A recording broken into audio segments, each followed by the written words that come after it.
Assalamualaikum warahmatullahi wabarakatuh.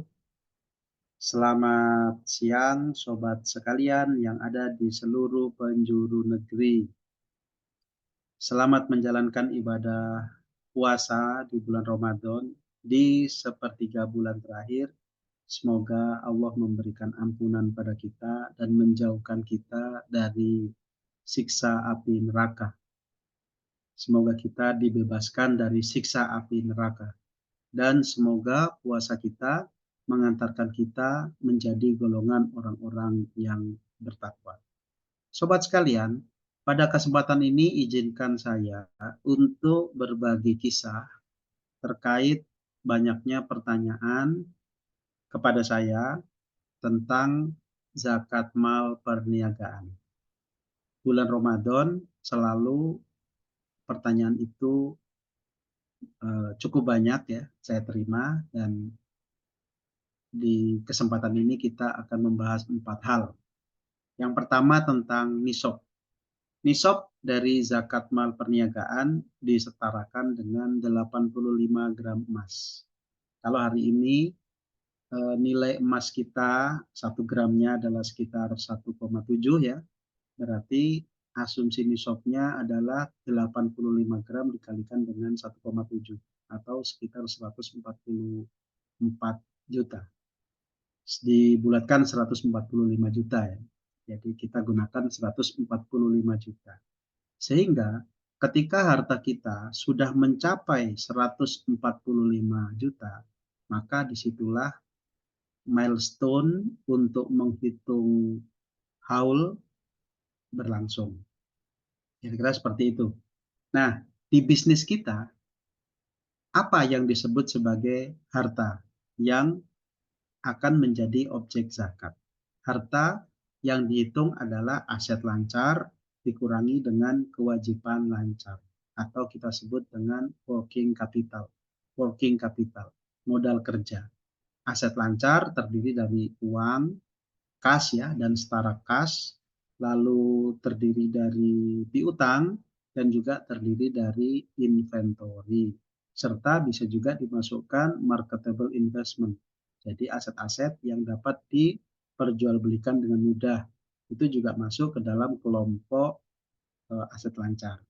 Nah, selanjutnya untuk kewajiban lancar adalah hutang kepada supplier, hutang kepada karyawan-karyawan kita, hutang operasional, dan tentu saja hutang terhadap customer. Bisa dalam bentuk DP, bisa dalam bentuk deposit, bisa dalam bentuk pembayaran diterima di muka, dan sejenisnya. Sehingga hutang lancar yang kita miliki akan mengurangi aset lancar yang kita miliki. Aset lancar dikurangi dengan hutang lancar menjadi working capital. Kita gunakan istilah modal kerja. Nah, berarti modal kerja tersebut kalau sudah mencapai 145 juta, maka disitulah terjadi posisi kita, harta kita sudah mencapai nisab. Itu ya. Lalu yang kedua, membahas tentang haul. Haul adalah masa waktu tunggu selama 1 tahun Hijriah. 1 tahun Hijriah, bukan 1 tahun Masehi. 1 tahun Hijriah. Oleh karena itu, ketika harta kita sudah mencapai nisab, maka definisi tanggal tercapainya nisab itu adalah tanggal Hijriah. Semisal bulan Januari kemarin, maka tanggalnya adalah Rajab 1446 Hijriah. Oleh karena itu, ketika bulan Januari tercapai nisab, maka waktu kita bayar zakat adalah di tanggal yang sama, di bulan yang sama, di tahun depan. Kalau misalnya tercapai nisabnya tanggal 13 Rajab ya, bulan Januari itu Rajab, di 13 Rajab 1446 Hijriah, maka kita wajib membayar zakat setelah 1 haul, berarti pada tanggal 13 Rajab juga di 1447 Hijriah. Tepat 1 tahun setelah nilai harta kita mencapai nisab.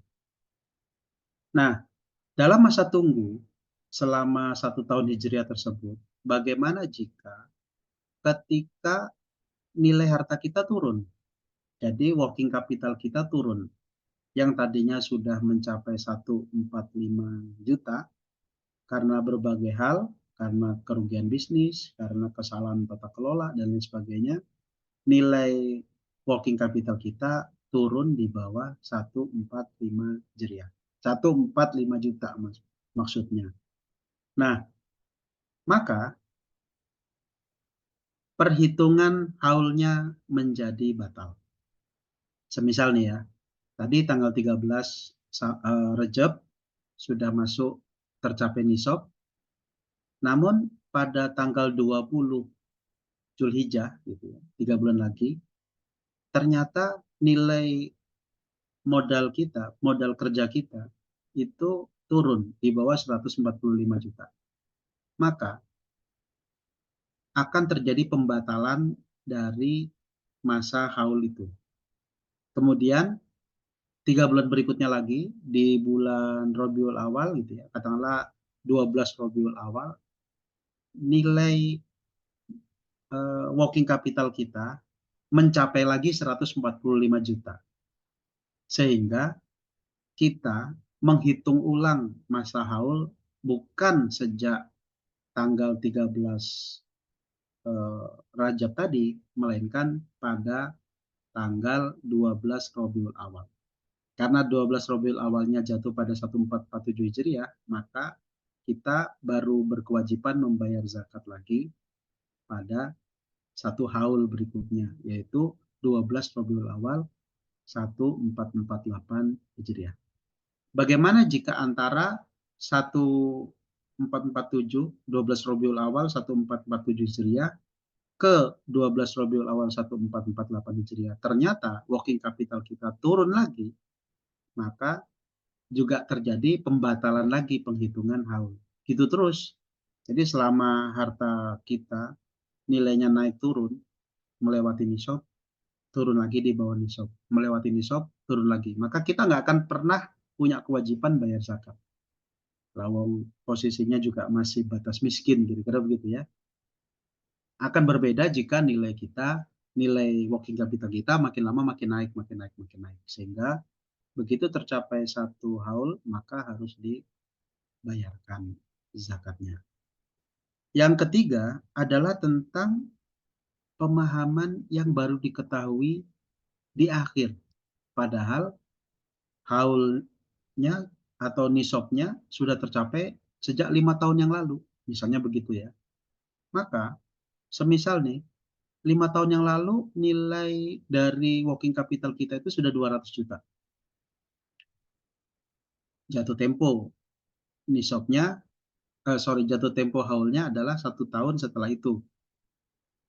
Nah, kemudian 1 tahun terjadi, tapi kita nggak tahu kan, sehingga kita tidak membayarkan zakat mal kita. Maka angka 200 juta tadi dikalikan dengan 2,5% sama dengan total 5 juta, itu adalah zakat terhutang yang harus dibayarkan. Jika itu berlangsung tahun ke tahun, tahun ke tahun, ya, katakanlah sampai total 5 tahun dari masa haulnya, dan nilai harta kita tidak pernah turun di bawah nisab, ya maka kita tetap punya kewajiban.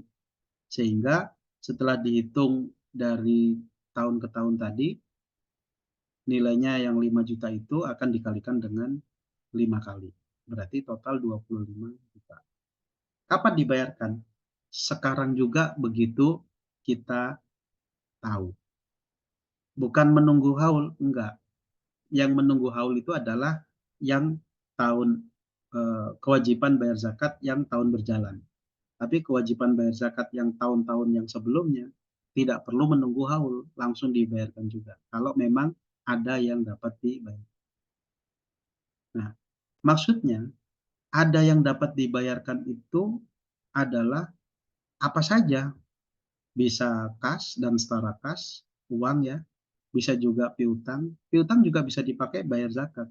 Semisal ada customer kita yang tidak mampu bayar utangnya kepada kita, lalu kita bebaskan.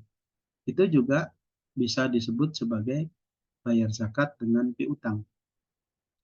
Kemudian kita juga bisa bayar zakat pakai inventory. Misalnya kita punya bisnis retail, kita bayarkan pakai susu, pakai sirup gitu ya, pakai gula, pakai beras, pakai apa saja yang bisa dibayarkan. Karena itu adalah bagian dari harta kita. Karena tidak ada kewajiban bayar zakat mal harus menggunakan uang. Walaupun tentu saja ada kemudahan yang bisa kita nikmati dan juga dinikmati oleh si penerima zakat ketika dibayarkan dalam bentuk uang. Contoh misalnya kita punya bisnis kontraktor. Inventorinya apa? Betoneser, batu bata, semen. Kira-kira kalau itu dibayarkan zakat, yang nerima mau dipakai buat apa? Kayak gitu ya. Sehingga untuk memudahkan, kalau memang inventory kita bukanlah yang mudah untuk dikonsumsi oleh penerima zakat, ya kita uangkan terlebih dahulu. Nah, disitulah ada potensi kita tidak dapat langsung membayarkan nilai 25 juta yang terhutang tadi itu secara sekaligus. Maka dapat dibayarkan secara bertahap sesuai dengan ketersediaan dan kesanggupan kita dalam menyediakan uang. Namun, kalau memang bisa dibayarkan dalam bentuk inventory, ya kita bayarkan saja dalam bentuk inventory tersebut. Karena zakat mal adalah membayarkan sebagian dari harta kita. Dan tidak selalu harta kita adalah uang. Gitu ya. Yang terakhir adalah tentang bayar zakat mal di bulan Ramadan. Ini penting karena pertanyaan zakat mal itu selalu munculnya secara signifikan itu di bulan Ramadan. Jadi yang tanya ke saya tentang zakat mal itu sangat sedikit ketika di luar bulan Ramadan. Sementara ketika bulan Ramadan yang tanya banyak banget gitu ya. Sampai saya bikin video ini ya karena itu. Gini, bayar zakat mal itu adalah kewajiban dan bulan Ramadan itu adalah bulan mulia. Namun, bayar zakat mal itu tidak ada tuntunan harus membayar menunggu bulan Ramadan. Apalagi itu disengaja. Kalau nggak disengaja karena ketidakpahaman, silahkan. Tapi kalau disengaja, saya tahu bahwa waktu haul saya adalah Rabiul Awal. Tapi saya nunggu bulan Ramadan. Artinya apa? Ada 6 bulan Anda menunggak kewajiban bayar zakat. Haknya penerima zakat Anda tahan selama 6 bulan. Yang harusnya sudah dikeluarkan di bulan Rabiul Awal, ternyata baru dikeluarkan di bulan Ramadan. Begitu ya. Karena harta zakat adalah harta yang dikeluarkan dari hak Anda untuk berubah menjadi hak penerima zakat.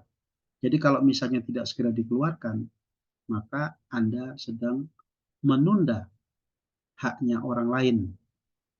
Anda sedang menahan haknya orang lain. Jadi bayarkan segera, jangan menunggu bulan Ramadan. Bagaimana jika saya nggak tahu hitung-hitungan? Nah, disitulah pentingnya belajar. Ya dihitung. Kalau Anda punya bukti-bukti otentik seperti laporan keuangan, kita buka. Bahkan jika ada laporan keuangan 10 tahun terakhir, bukalah itu. Kapan haulnya itu harus terjadi, ya, kapan nisabnya itu terjadi, kapan haulnya itu terjadi, apakah sejak nisab terjadi tidak pernah menurun nilai hartanya gitu ya, itu kapan. Nah, itu yang harus dicari di laporan-laporan keuangan yang pernah kita catatkan. Jadi pentingnya punya laporan keuangan ya di situ.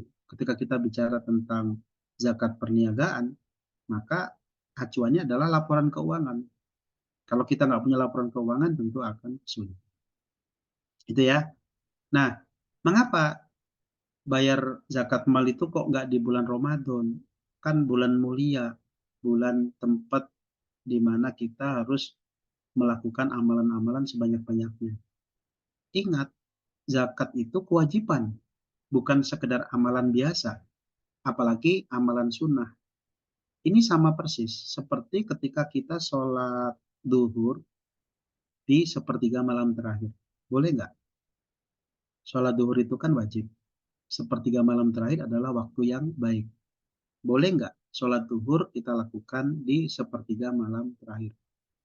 Sama persis, boleh nggak bayar kewajiban zakat nunggu bulan Ramadan? Nah, mengenai bulan Ramadan adalah bulan mulia, di mana Rasulullah menjadi begitu dermawan ketika bulan Ramadan, jauh lebih dermawan dibandingkan bulan-bulan yang lainnya. Itu sudah benar. Tapi yang dikeluarkan, yang dinafkahkan, yang digunakan adalah infak dan sedekah. Jadi, kalau mau memperbanyak amalan infak, amalan sedekah di bulan Ramadan, silakan. Tapi bukan zakat mal. Karena zakat mal itu tergantung masa haulnya sudah tiba. Dan itu bisa terjadi kapan aja. Apa manfaatnya? Karena 8 asnaf itu tidak selalu ada di bulan Ramadan. Di 11 bulan yang lain mereka juga butuh. Nah, kalau misalnya orang-orang berbondong-bondong bayar zakat malnya hanya di bulan Ramadan, terus bagaimana dengan 11 bulan yang lainnya? Fakir miskin itu bagaimana mendapatkan manfaat haknya di 11 bulan yang lainnya? Selain itu, kalau harta yang diberikan berlimpah hanya di 1 bulan, nilai harta itu menjadi kurang bermanfaat. Bahkan bisa menjadi tidak sesuai dengan kebermanfaatan si penerima zakat secara maksimal. Akhirnya jadi boros, akhirnya jadi eh, menjadi penerima zakat secara permanen, kira-kira seperti itu. Padahal diharapkan dengan kita membayarkan zakat ke fakir miskin yang masih mampu untuk memperbaiki taraf kehidupannya, diharapkan di tahun berikutnya mereka sudah bukan menjadi penerima zakat lagi karena sudah mampu keluar dari 8 asnaf tersebut. Kira-kira seperti itulah gambarannya. Demikian yang bisa kita diskusikan dan kita eh, bagikan. Mudah-mudahan ada manfaatnya dan jika ada kritik dan saran silakan disampaikan di komen ya. Semoga Ramadan ini membuat kita menjadi lebih baik dari yang sebelumnya. Sukses selalu untuk kita semua dan semoga mengantarkan kita husnul khotimah. Assalamualaikum warahmatullahi wabarakatuh.